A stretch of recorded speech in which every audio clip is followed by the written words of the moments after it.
Welcome to Spotlight. The NHS has no way to deal with severe ME and it's causing catastrophic consequences.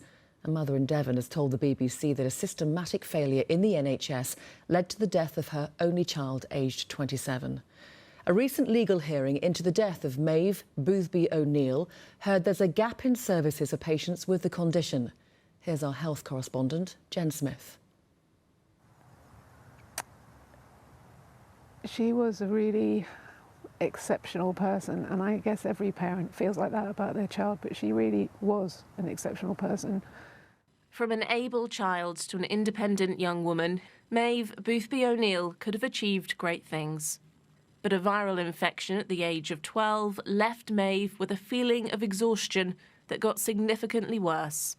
It took another 5 years for Maeve's condition to be given a name: myalgic encephalomyelitis, more commonly known as ME.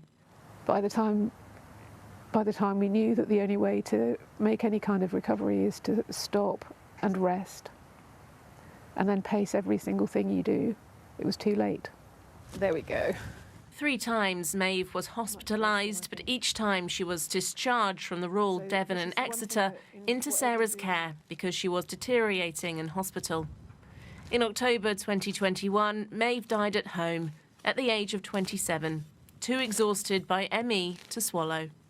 How did my daughter die? How could the NHS, how could the hospital, how could all of those people get it so badly wrong and expect me to keep her alive without any help at all, when it took a whole hospital to not do anything and her getting worse and worse month after month and them not being able to see that she was getting worse? How did that happen? And do you hope by speaking out, such as today, that you might be able to change things for other people? Is that your hope?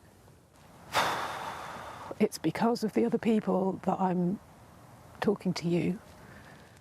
An inquest into Maeve's death has been beset by delays and is now scheduled for next year.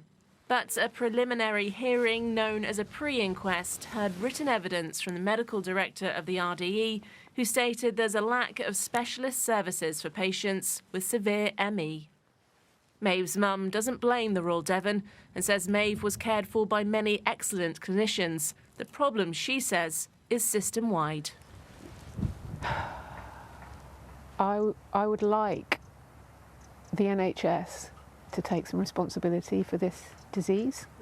I know they don't want to call it a disease, but I also know that there are other conditions that are treated with more respect and a proper service is given to those patients. That's what I would really like. Sarah Boothby speaking about her daughter Maeve. Well, the Department of Health says it recognises that ME can be incredibly disabling and it's committed to improving care and support.